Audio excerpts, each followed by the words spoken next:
Okay, hello guys. Welcome to my YouTube channel. So another lesson po ulit tayo. So this lesson is all about interactions among living things. So simple discussion lang po ito. Okay, so this is our milks. Describe some types of beneficial and harmful interactions among living things. Ano nga bang interaction? This is communication, di ba? Or interaction, okay, of other animals or among living things. Okay, so these are objectives. Identify the different types of interactions between organisms. Determine if the interactions are beneficial or harmful. Create a poster showing the harmful and beneficial interactions among living things, and show ways on to protect. How to protect the endangered animals.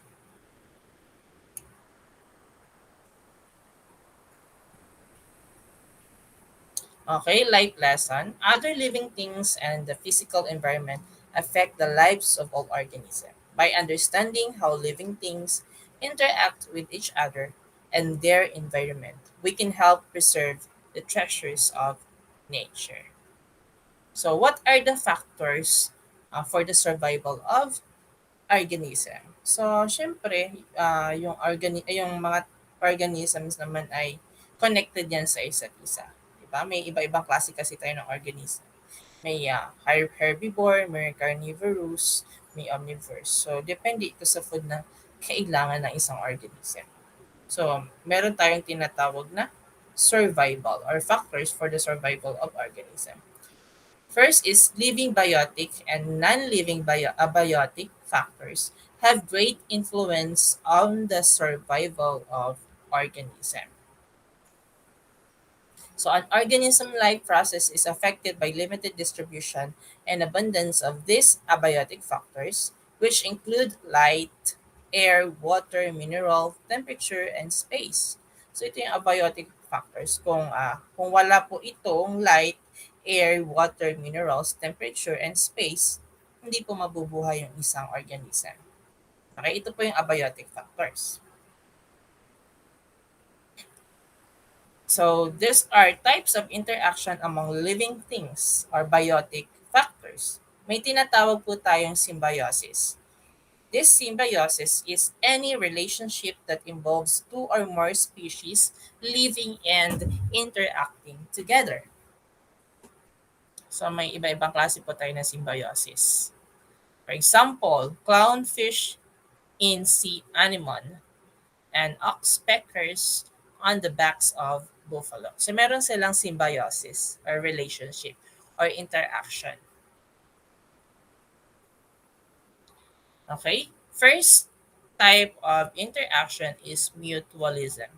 This is defined as the relationship of two organisms where both benefit from each other.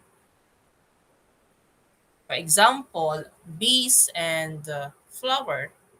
So yung bees, uh, nakakakuha siya ng nectar doon sa flower. At itong bees naman nakakatulong siya for pollination. So napopollinate po yung flower dahil sa bees kasi yung pollen kumakapit po doon sa bees, doon sa kanilang legs. At kapag magpalipat-lipat po sila sa ibang mga flowers, madadala po nila yung pollen grain at pagkakaroon po ng pollination. Diba? Merong mutualism. So both organisms benefit from each other. Okay? Next, other example, remora fish attaches itself to the underside of a shark and orchids on a tree. Are a nesting bird on a tree, oysters on mangroves, these are mutualism. Okay, next is commensalism. This is type of relationship between two species in which one organism benefits while the other organism is neither benefit nor harmed. For example,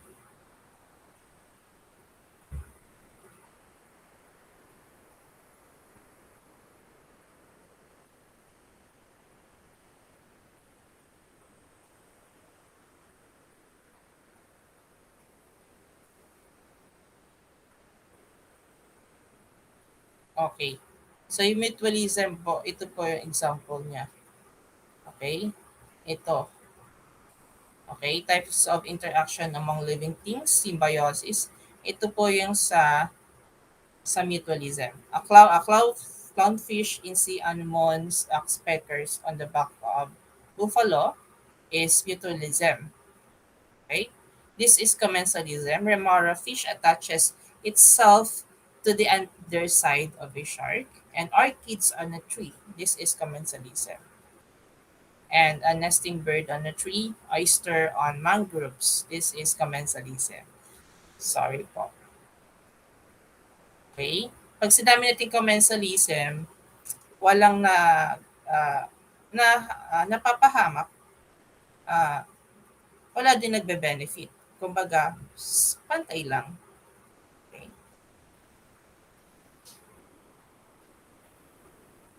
This is another type of interaction. Tick in a dog's skin and human fleas growing on a tree. Anong type of interaction ito? Okay? Parasite, this one, parasites. Tinatawag po nating ang interaction na ito is as parasitism. So this is a symbolic relationship where one organism benefits and the other is harmed. So dito, yung isa lang yung nagbe-benefit at yung isang organism ay namamatay or nasasaktan. Para lang yung relationship nyo, yung isa nasasaktan. Yung isa ang nagbe-benefit. How about this one? A lion eats an antelope. A spider eats a cricket. Anong klaseng interaction ito? This is predation. It is consumption of one living organism, plant, or animal by another. It is also known as a predator or prey relationship. Sorry po doon sa word na prey. P-R-E-I po, E-Y po yan. P-R-E-Y. Typographical error lang po.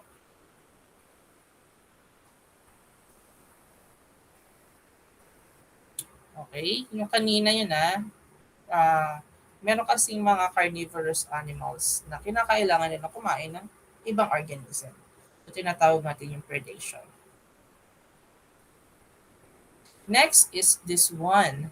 Plants compete for resources. Animals compete for territory. Okay? So ano kayang relationship ito or interaction? This is competition. Why competition? Because nagko-compete po sila sa resources na meron sila. Population can grow when needs are met, but when population in an ecosystem have their resources, the resources become scarce and competition exists. Matira matibay, ika nga. Kumbaga marami ng overpopulated na yung isang organism na yon. At yung pagkain, yung source ng pagkain ay kukunti na lang. So nagko-compete na po sila doon sa kukunting resources or yung pagkain nila. Natawag natin itong competition.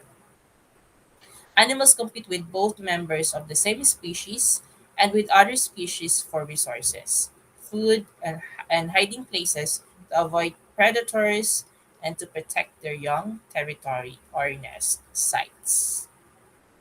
Okay, there are beneficial and harmful interaction. Okay, first is interspecific competition is the type of competition among organism of the same. Okay, intra-specific competition. So may dalawang klase po yung competition. Intra-specific competition. Kapag isang organism or same organism ay nagko-compete sa isang uh, place or territory or isang pagkain. For example, deer compete for food in order to live. Hippopotamus compete for territory. Next is interspecific competition, is the type of competition among organisms of different kinds. For example, tiger and lion, nagko-compete po sila sa isang food or territory. Next is cooperation, is a type of interaction where organisms cooperate with each other for survival. Ito naman, iba naman ito sa competition. We have cooperation. Mostly makikita natin ito sa mga colonies or groups of animals. Katulad nitong hyenas, di ba? Nagtutulungan sila. Okay, tiger, may water hemp, colonies, ants, bees, and termites. Okay, let's have an activity. Identify the relationship of the following. Mud among seedlings in a pot. This is competition. Barnacles on a crab. This is commensalism. Cat and rat. This is predation. Snake and frog. This is predation. Hornworm on a tomato. This is parasitism. A cattle egret on the back of the cattle. This is mutualism.